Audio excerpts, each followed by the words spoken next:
Well, howdy doody doodles, here we are. For some godforsaken reason, I won my local regional with this.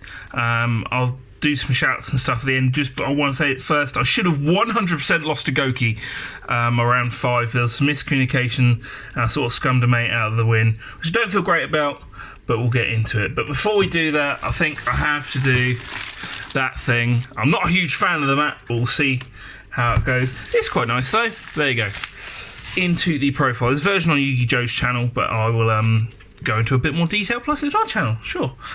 So it turns out telling people about the whole Alister Crowley thing means that I'm now cursed to only normal summon Alister the Invoker. I'm quite tired, but that's the story. You play that deck, so he good. Then the standard mekk-knkght engine. So with this, like, I 100% would not cut this because it's +1, even if you go first. Like, it's recurring +1s and a 25 body, and it's all great. I love big bodies because they're good. This is the only brick one, but even then, it's a 24. It's a light. That's fine. You can't really make this engine any bigger. Because then you start running more bricks, although this does resolve more. Like, I found that anytime I did, I just end up drawing the 7th mekk-knight, and it's just kind of So, like, one of the reasons this engine is so good is because it's so good in its compact state. Like, you can run an extra one, but you sometimes find diminishing returns with adding more mekk-knights. So that's the super standard stuff there. Then we ran 3 Phantasme.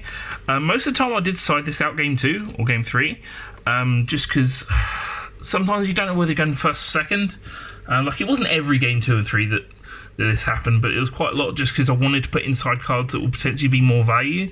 Like, for instance, things like Impermanence and Ash. If you draw this and then those things, like, sometimes you miss your window to do the meaningful interaction, sometimes you haven't, but I just want the consistency that this offers by going first, plus it's 2/4 body, plus targeting protection, plus put back garnets and mare and stuff, and yeah, so you can potentially play it without this. But you can 100% play it without this. It's just sort of one of those awkward things where it's probably the optimal card to be in the main. I don't regret maining the Phantasme. Next up we have the... so this engine got dropped for some people's builds. It did underperform a little bit, if nothing else because people kept on dealing with either its target or negating it once it had gone off, or when I'm trying to use it. Realistically, I like the theory that this is the best last card in your hand. Like, I did do the whole Yazi thing a couple of times, and this was good. I just don't know if it's the best thing for this spot. But I couldn't come up with anything that is 100% solid better than the Destrudo play, so I kept that in, and it worked out really well. Then, because Spyral's around, I ran these Sea Turtles. So these were really, really good because a lot of what you need to do is you need to deal with the meaningful interactions they leave on the board and then just kill them, and this is the ultimate remove a thing from the board. Which they just can't do anything about, which is why it was strong. I mean, the main reason it's here and not something else that could, I don't know, maybe be better is Spyral. This just outs the sleeper or whatever it is, and I wanted enough in this deck to be able to draw and deal with that. Like 62% chance, I believe, currently to do that. Going second, so I thought that was fun. It performed incredibly well. I don't know if I'd run more Kaishus. That was it. And then, so it was a 40 card list, but then last minute I decided I didn't want to go in without this because there are a bunch of hands that you draw and you just need the big monster, and a lot of times that might be mekaba if you can get through to it, or it might be Purg if you have to. A lot of the times it's like the mekk-knights, or it might be what you can do off of the Yazi play, but just there are quite a few times that you just still need something like this, and this is still another card that you can special summon it. It's a big body, and it can remove something from your opponent. Realistically, that removal came up once or twice, but even then, like, it performed really well in the spot that it's in, and just is big, does stuff, removes stuff, still leaves you with a Kaku. The reason I didn't go for 3 is it started messing with the percentages a bit more. Also, realistically, you want to kill them on your first turn, going second, and multiple of these doesn't do anything, so you only need 1. Even though 1 game against trains I saw 2, and it still really worked out. So I think that's 21 monsters. To continue with the curse, I have to normal summon Alister, so that's it. I didn't normal summon Mare this event because of the curse, I think. Then 3 invocation, I saw this whenever I needed to, so that's good. I would not cut this to 2, if nothing else because of the desires, and it is just good to draw. So yeah, like I can't argue with that. Like it is one of the few cards in this deck, apart from like Gamma Seal and like another card I'm going to show you in a second, that just doesn't do anything for your own game state in some hands, because obviously this needs another card to be good. But yeah, I like 3 in the Alister getting ashed cases, which happens quite a lot. 3 Pot of Desires. I wouldn't cut this down to 2. Just like I said in my Yu-Gi-Oh profile, the times that you see this and resolve it and you draw 2 that are meaningful by far outweigh the chances of drawing desires off of desires or having to resolve 2 in a match. Like I have resolved 2 in a match, it's been fine. Well, it's not fine, it's a little bit scary when you have to, but if you have to, you have to. So I wouldn't cut this down to 2, just because, especially if you're going to second, you're trying to kill them. This is 2 interactions if they don't remove it, or even then it's removing 1 interaction. So Pot Desire is a very good card. 3 Distant Fusion, this is like the standard. So this is probably one of the best cards in deck, because it's the standard summon a thing which is an issue, which is going to be Thousand Eyes. So it either removes an interaction with they stop this, or they stop the Thousand Eyes, or the Thousand Eyes takes an issue. Which is just insane. And then, of course, you have the whole cross sheet combo and everything the cross sheet can offer with this card. So, yeah, probably one of the best cards in deck. It was one of the first cards that went in when I was trying to build this. So one card that I was really against for the longest time was Book of Eclipse. I know that Leon Dale Ranger, shout outs to Leon. This is mostly started when, like, obviously he topped Nats with this deck, and then I started looking into it, and he's helped me with some theory and stuff. But is that this outs the sleeper, and this in a lot of ways similar to all of like the good ones like this and that. It deals with an issue. Like even if it bodies Nash, then you're not playing around Ash, which sometimes is relevant. And also it's really good because going first, it's a good card, and anything that is going to make you go first, a lot of the time tends to be a threat in the fact that it can OTK you, not necessarily setting up a board, because any board you can set up is probably going to be using 2 or 3 cards at most. So this card just really helps with that, because it can book the dinos, it can book anything before they can do some link stuff. So yeah, Book of Eclipse did do really well, but like I said, it's like Gamma Seal in the fact that it's not strictly do anything for you, it's just stopping your opponent, which doesn't feel great, but this card performed really, really well, so hey, what do I know? Good card. And then 2 Mind Control. This card nuts. You take a thing, you have to invest in nothing into it, and you gain a monster, and you take things like Abaluza. Then because Mystic Mine is everywhere, you have to main back row destruction, and like I'm not against maining back row destruction, but realistically, like I wanted it to be not Lightning Storm, because like there are a lot of advanced game states that you can get into where if they just mine you and you have meltdown on field, you just can't resolve Lightning Storm. And of course this is okay going first against certain matchups, I guess. But right up until the morning of, this was Cosmic Cyclone. But I realised that both this and Cosmic outmine, but if you're going against a back row deck, this is just a superior card, even with the discard, because it's removing 2 threats. And yeah, this as Twin Twisters came up once, but I would still 100% keep Twin in over Cosmic or anything like that. So that is, I think, 21 spells. So I wanted to keep it at 40, but then the Kakus came in. Realistically, I can't fault the deck. It did really well. Some of it doesn't feel right, but then again, feelings don't win Yu-Gi-Oh! And this did alright, because it has so much push and so many baits for interactions and all that sort of stuff. I'm already at 10 minutes, but I said I was going to get into all the deep dark theory. We have all our tokens and all. A lot of the extra deck you can't really change, I found. So you put the 2 mekaba because usually 1 is what you make with your borrow sword and then kill them.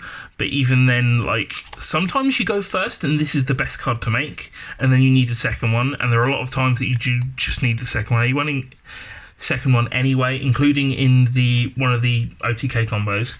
Then Purgatory, because it's a good card, and I killed Generate with this.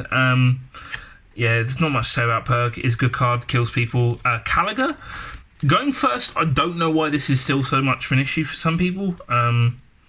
It just really, really is. If I can, I will. I know it sounds like a massive waste, but a lot of the time I still will waste an instant fusion to go into like Thousand Eyes, to then make Link Karibo, to then make this with an Alister and that. But the Link Karibo just helps protect this so much. Against a lot of matchups, this just does phenomenally well. Like, going first, sure, it's your only play, but a lot of the time it's more than enough. Against anything that doesn't care about Caliga, apart from if they've hard drawn like an out to Caliga, like it would be, I don't know, like Mind Control or a Kaiju or something like that. Outside of those scenarios, anything that doesn't care about Caliga, you don't care because you've not invested a lot of resources into this, and you're probably going to kill them next turn. Then Thousand Eyes, because it's a good card, just best card to summon off of Instant Fusion. And then I trialled Millennium Eyes today. It kind of came up once, where I kept it on the board to try and be a threat off of resummoning off of Cloth Sheep. I don't know whether this is the best card for this slot or not. I mean, after Needle Fiber comes out, then the whole extra deck is way too crowded. But I'm kind of glad that I had it in. Like, it potentially makes my first turn boards better with the whole cross sheet play. It means you have to invest more into it, but it's good. Next up, we have my Alter Yazi is not first. I don't want more text sullying my Yazi, so it just goes with the play. It's good. Sometimes you do just have to summon this as an untargetable 2/6. I don't know why I always think this is 2/7, but sometimes you just have to, and it's still really strong, even against things like Guiest, well, especially against Guiest, because they can't target it, but it works really well. And even sometimes if I banish Mare, just destroying a card can be worth it. Sometimes. Then Borrow Sword, I know in Yu-Gi-Oh's video I've vaguely mentioned Dino. It was only because at one point I got scared where he resolved Diagram. I thought he was going to get Lithosagam, and if he did and he took this out, I genuinely don't know if I can win that game. So yeah, Borrow Sword, it kills people, it's good. This card, so one of the really good things about this card is that a lot of the times people don't see this coming. Is you'll get to, like, even sometimes like a Purg and like another monster, or Phantasme and like 2 Mekk-Knights or anything, and they'll be sitting there going like, yeah, where's this going? Is he going to try and make a Borrow Sword?